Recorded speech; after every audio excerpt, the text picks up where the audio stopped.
I'm breathing. For what I can comprehend, I know that I'm breathing. The air is crisp and cool coming through my nose. As it expels from my mouth, shards of pressure, depression, and anxiety slip through. The CO2 slowly eroding my burdens upon contact. My feet compress into the mulch with each step taken. It is wet, moist with the rain that slightly sprinkles onto the body as it passes through the wondrous path I've embarked upon with glee. I hear birds and streams of water near and in the distance. The eyes are drawn to each new floral and tree formation. Hopefully the animals will come out and frolic in the green. Yet what sticks out are the constructed pipes that dictate the flow of water, the wooden fences that signal to the passerby, "Do not enter," and the signage that reinforces our inability to pass. Though natural in its state, the craft by hand process is evident by the ways that human influence shapes its function.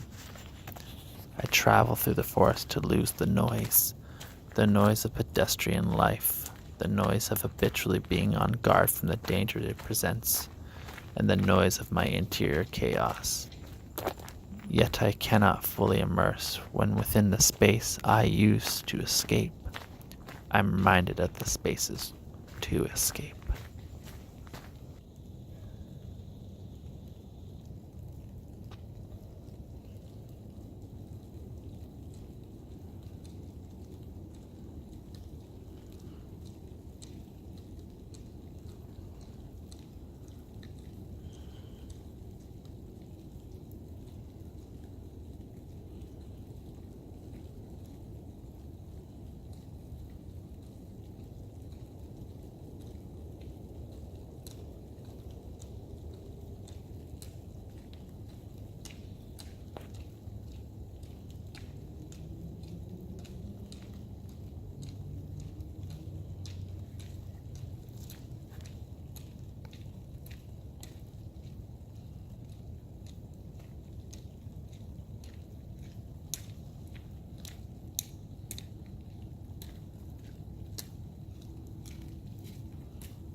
On these walks, I put in earbuds and listen to video game music.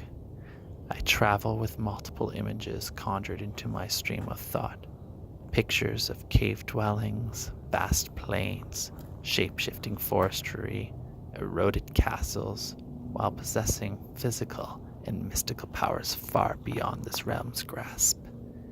Slowly, the sound of video game music blends with the sounds of birds and water streams. Slowly, the sound of video game music becomes faint, then dissipates into my memory. I'm here to engage with our reality, to not craft my imagination through mechanical influences, but respond to nature and let my imagination flourish. I walk upon this land with the sense of journey, meditation, and healing. What this land gives is the chance to re-envision myself into the being I want to be. I want to be that super queero, gender-bending, deity-defying creature who rises to the occasions ahead, challenging the oppressive structures, then escape into my queer paradise. But do I need to be a savior? Who asked for a savior? Am I feeding a complex for good, only to satiate my own desires of belonging? This complex algorithm full of questions which I struggle to grasp, turning them into mere creatures to overcome in my battles. I'm avoiding it. I have my own obstacles as a super queero, gender-bending, deity-defying creature. In training, I put in earbuds and listen to video game music. Slowly, the music crescendos.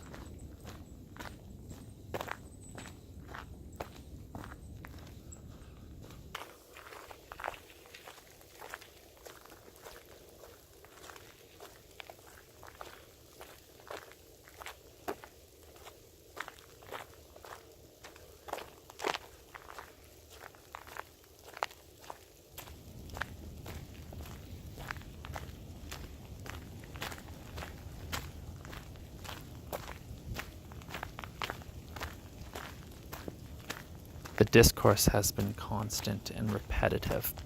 Still, it must be uttered.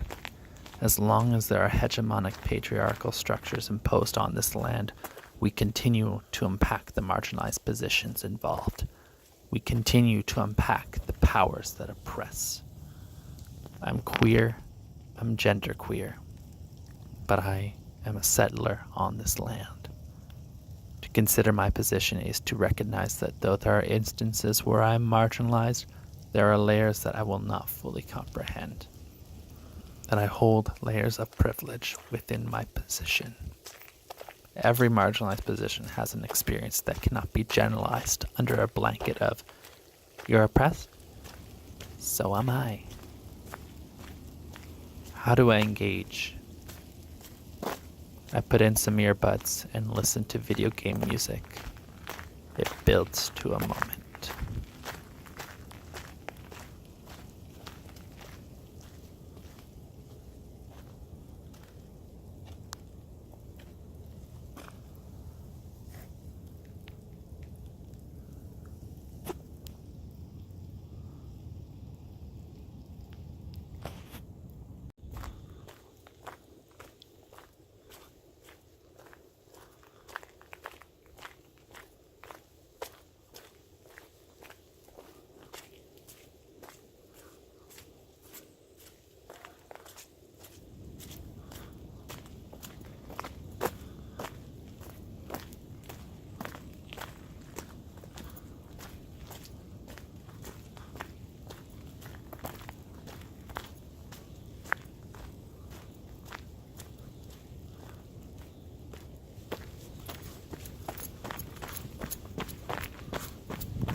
As I walk the halls of Harbour Centre at Simon Fraser University, I see names plastered on the classroom signs.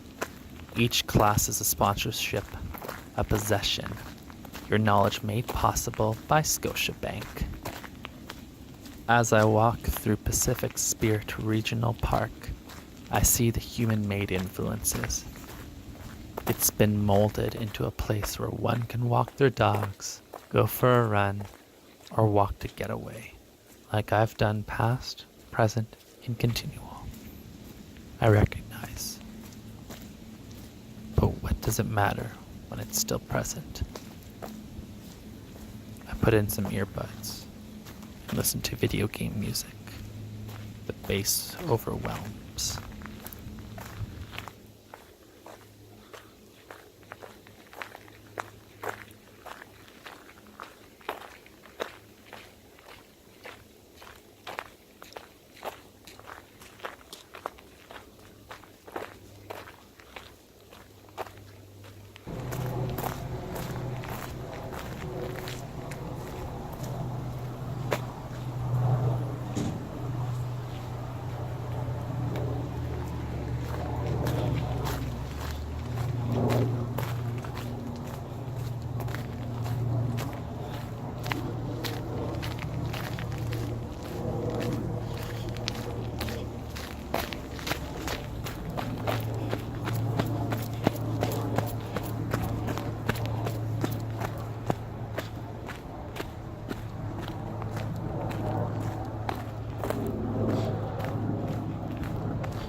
I am in an institution that privileges the text of dead white men. Show me one article that doesn't cite the canon of academia. If you can find one, Congratulations, you found a rarity. The institution subjects the students to their bends, but I will bend on my own.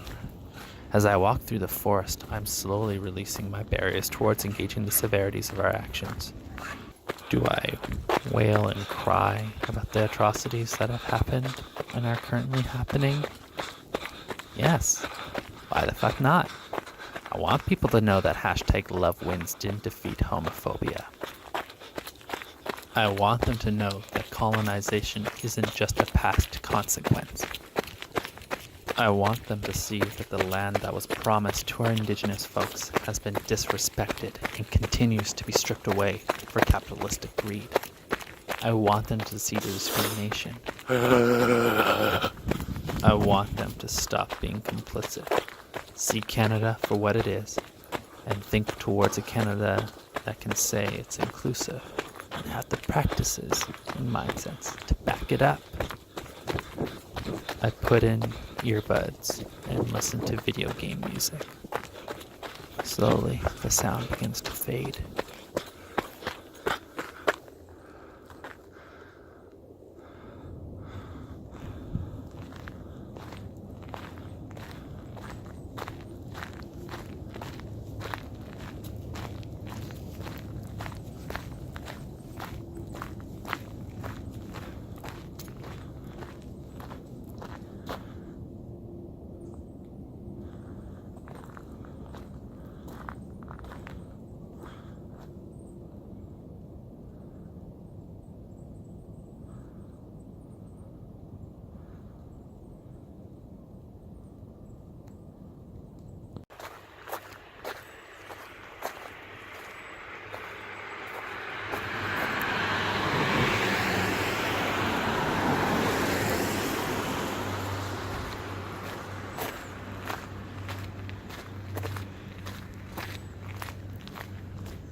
I yearn to cry, a precarious thing to desire sadness, but the tears are a release. Every shedding teardrop slowly dissipates the burdens that meld onto my mind. Tears and breath are meditative, vulnerable, and reminds the body that it is not a husk subjected to hollowness. Hollowness is a safety mechanism that prevents from bursting at the seams, yet bursting may be the release required. Meditating on music from a controllable medium, it brings me back to hollowness. I put in some earbuds and listen to video game music. Today, they are silent, and the music of the land begins to play.